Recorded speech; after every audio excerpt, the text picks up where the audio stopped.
बिगाड़ा काम बिगाड़ा। 3 बहुओं के रवैये से सासू माँ बहुत परेशान थी। दरअसल बात ये थी कि तीनों बहुओं में किसी बात को लेकर अनबन हो गई थी। तब से ही तीनों एक दूसरे से मुंह फुलाए रहती थी। ना कोई सीधे मुंह किसी से बात करती, ना किसी का कहना मानती। पड़ोसी भी इस बात को जानते थे और जाने कैसे कैसे बातें भी करते। इसीलिए सासू माँ ने तीनों बहुओं को तुरंत अपने कमरे में बुलाया। मैं कई दिनों से देख रही हूँ, तुम तीनों अलग अलग सारे काम कर रही हो। ये सब नहीं चलेगा, तीनों को मिलकर ही काम करना पड़ेगा। सास की बात सुनकर एकदम से बड़ी बहू बोल उठती है। नहीं मम्मी जी, मैं इन दोनों के साथ कुछ नहीं कर सकती। मैं इस घर की बड़ी बहू हूँ, फिर भी ये मेरा कहना बिल्कुल भी नहीं मानती। अरे जेठानी जी, जानबूझकर मुझे डबल काम करवाती है आप। और छोटी मुझसे टेढ़े मुंह ही बात करती है। इन दोनों के बीच हमेशा सैंडविच बन जाती है मेरी, और मैं हमेशा आलू की तरह बीच में मसली जाती हूँ। मम्मी जी, इन दोनों को लगता है कि मैं छोटी हूँ तो इनके पैरों तले दब जाऊंगी, लेकिन नहीं, मेरा भी उतना ही अधिकार है जितना इन दोनों का है। बड़ी आई दोनों मेरी चुगली करने के लिए, मुझे क्या कम समझ रखा है।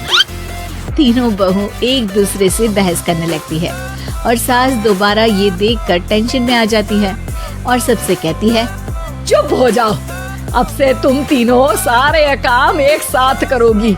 आंख बंद करके एक दूसरे की बात सुनोगी। तुम तीनों इस बात को गांठ बांध लो, वरना अगली छुट्टियों में तुम्हारा अपना मायके जाना कैंसिल। सास की बातें सुनकर डर के मारे तीनों हामी भर देती हैं। जी मम्मी जी, मैं समझ गई। हाँ मम्मी जी, जैसा आप कहें। आप जो कहेंगी मैं वही करूँगी।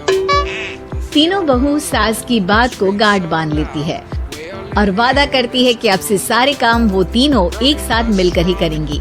ये सब देखकर सास खुश हो जाती है और वहाँ से चली जाती है।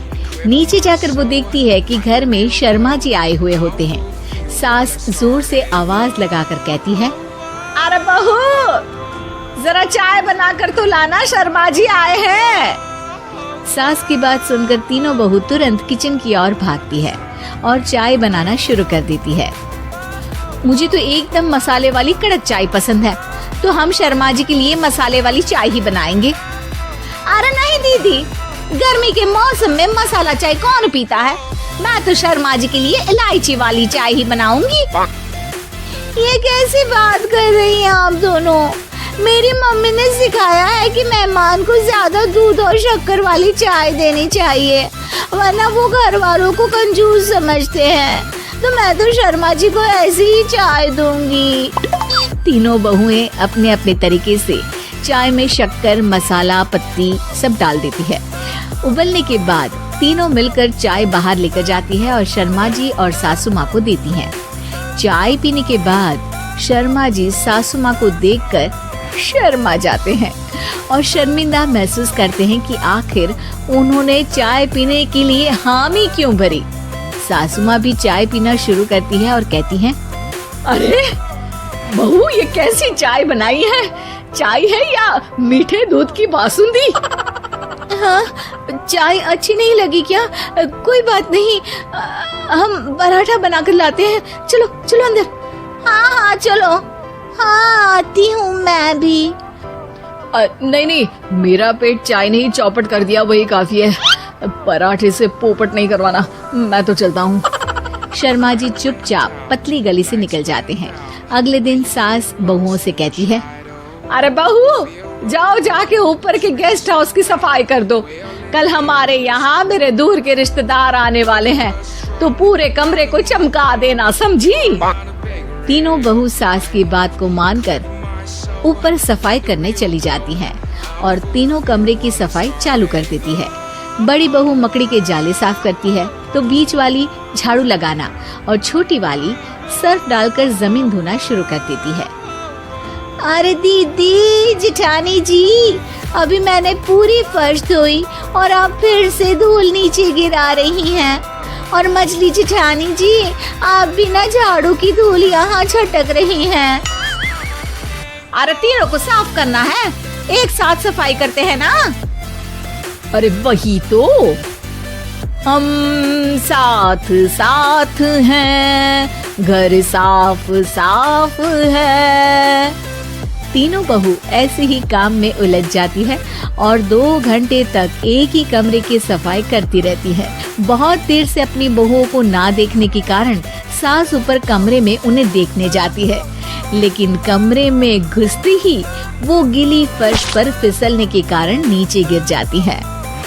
ओरी मोरी मैया, हड्डी मरोड़ के रख दी। आए मेरी तो कमर ही टूट गई रे। तीनों बहुएं सास को उठाती हैं और बिस्तर पर सुला देती है। अरे मेरे हाथ पैर दर्द कर रहे हैं, दबा दो, आराम मिलेगा। हाँ जी माँ जी। अरे जी माँ जी, जी माँ जी।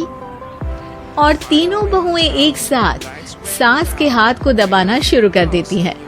माँ की तो चीख ही निकल जाती है और नतीजा ये होता है कि सास के बचे हुए शरीर में भी दर्द उठ जाता है। हाय राम, ये क्या कर दिया तुम तीनों ने। अरे मेरी तो किस्मत ही फूटी है कि तुम जैसी बहुएं मुझे मिली। हे भगवान, पूरे शरीर में दर्द बढ़ गया है। अब तो पता नहीं कि चल भी पाऊंगी या नहीं। माफ करो, मुझे गलती हो गई मुझसे कि तुम तीनों को एक साथ काम करने के लिए बोला। सोचा था तीनों मिलके अच्छे से काम करेगी, लेकिन बड़े बुजुर्ग सही कहते थे कि 3 तिगाड़ा काम बिगाड़ा। तुम लोगों ने ये बात ना आज साबित करके दिखा दी। तुम तीनों को तो समझाना यानी मानो भैंस के आगे बीन बजाना है। तुम्हें अकेले अकेले काम करना है ना, तो अब से तुम अकेले ही अपना अपना काम करो। तीनों बहुएं वहाँ से जाने लगती है। अरे कहाँ जा रही हो? आप ही ने तो कहा कि अपना अपना काम करो, तो मुझे मुल्तानी मिट्टी लगानी है। अरे मुझे भी तो नेल पॉलिश लगानी है, मुझे ना मेहंदी लगानी है। सास अपना सर पीट लेती है और कहती है, अरे मुझे भी लगाना है कुछ। क्या माँ जी? क्या माँ जी? क्या माँ जी? तुम्हारे घर वालों को फोन तुम्हारी हरकतें बताने के लिए।